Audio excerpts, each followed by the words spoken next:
டேஸ்டியான mushroom pepper fry எப்படி பண்ணுறது அப்படிங்கிறது தான் இந்த வீடியோவில் பார்க்க போகிறோம். மஷ்ரூம் பெப்பர் ஃப்ரை எப்படி பண்ணுறதுன்னு பார்க்கலாம். மஷ்ரூமை நல்லா க்ளீன் பண்ணி சின்ன சின்ன பீஸாக கட் பண்ணி இந்த மாதிரி கட் பண்ணி எடுத்து வச்சுருக்கேன். ஒரு கடாயில் 2 டேபிள் ஸ்பூன் போல் ஆயில் சேர்த்துக்கலாம். ஆயில் சூடானதுக்கப்புறம் ஒரு அரை ஸ்பூன் அளவு சோம்பு சேர்த்துக்கலாம். ஒரு 3 பச்சை மிளகாயை கீரை எடுத்து வச்சுருக்கோம், இதையும் சேர்த்துக்கலாம். ஒரு 10 சின்ன வெங்காயம் பொடியாக நறுக்கி எடுத்து வச்சுருக்கேன், அதை ஆட் பண்ணிக்கலாம். இந்த சின்ன வெங்காயத்துக்கு பதிலாக நீங்கள் ஒரு பெரிய வெங்காயத்தை கூட பொடியாக நறுக்கி இதில் சேர்த்துக்கலாம்.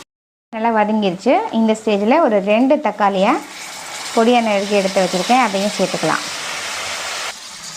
கொஞ்சமாக உப்பு ஆட் பண்ணிக்கோங்க. அதிகமாக ஆட் பண்ணிங்கன்னா காளானில் வந்து ரொம்ப சீக்கிரம் உப்பு உரைச்சிடும். ஸோ கொஞ்சமாக ஆட் பண்ணிக்கோங்க. இப்போ இதை நல்லா கிளறிட்டு தக்காளி வதங்கி வர அளவு நல்லா பாயில் பண்ணிக்கலாம். நல்லா வதங்கிடுச்சு. ஒரு ஸ்பூன் அளவு இஞ்சி பூண்டு பேஸ்ட் வந்து ஆட் பண்ணிக்கலாம். இஞ்சி பூண்டு பேஸ்ட்டு சேர்த்துட்டு அதை 1 நிமிஷம் நல்லா வதக்கிக்கலாம்.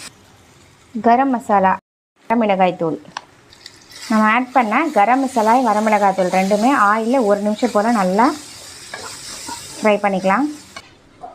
இப்போ இந்த ஸ்டேஜில் நம்ம கட் பண்ணி வச்சுருந்த மஷ்ரூமை ஆட் பண்ணிக்கலாம்.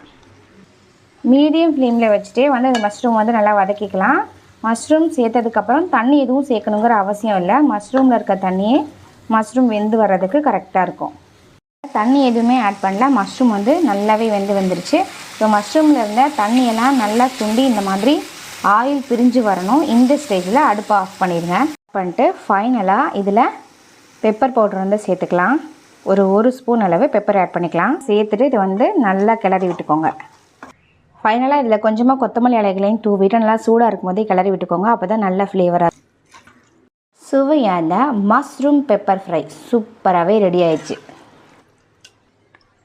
இந்த ரெசிபியை நீங்கள் ட்ரை பண்ணி பார்த்துட்டு டேஸ்ட் எப்படி இருந்துச்சு அப்படிங்கிறத கமெண்டில் சொல்லுங்கள். தேங்க்யூ ஃபார் வாட்சிங்.